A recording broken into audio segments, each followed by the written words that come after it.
കേരളത്തിലെ ഏറ്റവും വലിയ രാഷ്ട്രീയ പ്രസ്ഥാനമാണ് ഇടതുപക്ഷ പ്രസ്ഥാനം.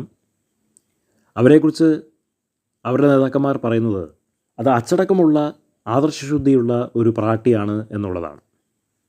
പക്ഷേ അവരുടെ പല പ്രവൃത്തികൾ കാണുമ്പോൾ പലർക്കും അപ്രകാരം തോന്നുന്നില്ല. കേരളം കണ്ടിട്ടുള്ള ഏറ്റവും കൂടുതൽ കൊട്ടേഷൻ കൊടുത്തിട്ടുള്ള രാഷ്ട്രീയ പ്രസ്ഥാനം ഇടതുപക്ഷ പ്രസ്ഥാനമാണ്.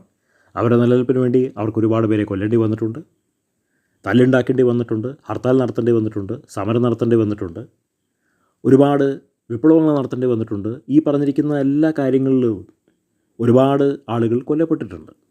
അങ്ങനെയാണ് കേരളത്തിലെ ഏറ്റവും വലിയ രാഷ്ട്രീയ പ്രസ്ഥാനമായിട്ട് അവർ വളർന്നിട്ടുള്ളത്.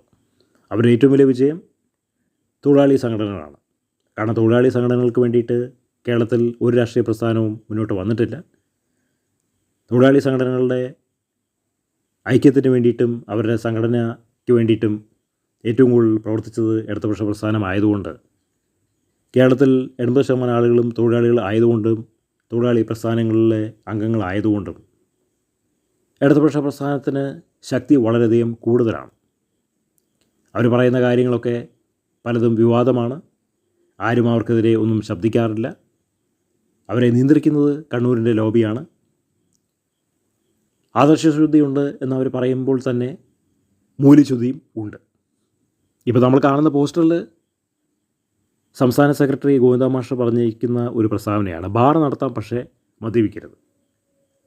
അപ്പോൾ കേരളത്തിൽ ഏറ്റവും കൂടുതൽ മദ്യപിക്കുന്നത് ഇടതുപക്ഷ പ്രസ്ഥാനത്തിൻ്റെ ആളുകളാണ്. മദ്യപാനം ഏറ്റവും കൂടുതൽ പ്രോത്സാഹിപ്പിക്കുന്നത് അവരാണ്. ഏറ്റവും കൂടുതൽ ചെത്തുതൊഴിലാളികളുള്ളത് ഇടതുപക്ഷ പ്രസ്ഥാനത്തിലാണ്. പലയിടത്തുള്ള മദ്യം അവരെല്ലാം കഴിക്കുന്നുണ്ട്.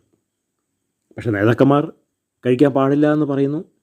പക്ഷേ അത് കഴിക്കുന്നുണ്ടോ ഇല്ല എന്നുള്ളത് ആരും കാണാത്തതുകൊണ്ട് നമുക്കറിയില്ല. ആരാ കഴിക്കുന്നത് ആരാ കഴിക്കാത്തതെന്നുള്ളത് അറിയില്ല. ഇന്നത്തെ കാലത്ത് 90% പ്രധാനപ്പെട്ട ഫംഗ്ഷനിലും മദ്യം വിളമ്പാറുണ്ട്. അവിടെയൊന്നും ഈ പറഞ്ഞിരിക്കുന്ന നേതാക്കന്മാർ മദ്യപിക്കുന്നില്ല എന്ന് നമുക്ക് പറയാൻ കഴിയില്ല. മറ്റുള്ളവർ കാണുകയെ അവരൊന്നും ചെയ്യുന്നില്ല എന്ന് മാത്രമേ ഉള്ളൂ. അവർ കഴിക്കുന്നുണ്ടോ ഇല്ല എന്നുള്ളത് നമുക്കറിയില്ല. അതിപ്പോൾ ബാർ നടത്തിയാലും ബാർ നടത്തിയില്ലെങ്കിലും കേരളത്തിൽ മദ്യം ഒരു അലർജിയൊന്നുമല്ല. 90% ആളുകൾ മദ്യപിക്കുന്നവരാണ്. അപ്പോൾ 90% എന്ന് പറയുന്നത് വരുമ്പോൾ ഇടതുപക്ഷ പ്രസ്ഥാനത്തിൻ്റെ ആളുകളും പെടുമല്ലോ. അതുകൊണ്ട് ഈ പറഞ്ഞിരിക്കുന്ന പ്രസ്താവന ശുദ്ധ പോഴത്തരമാണ്.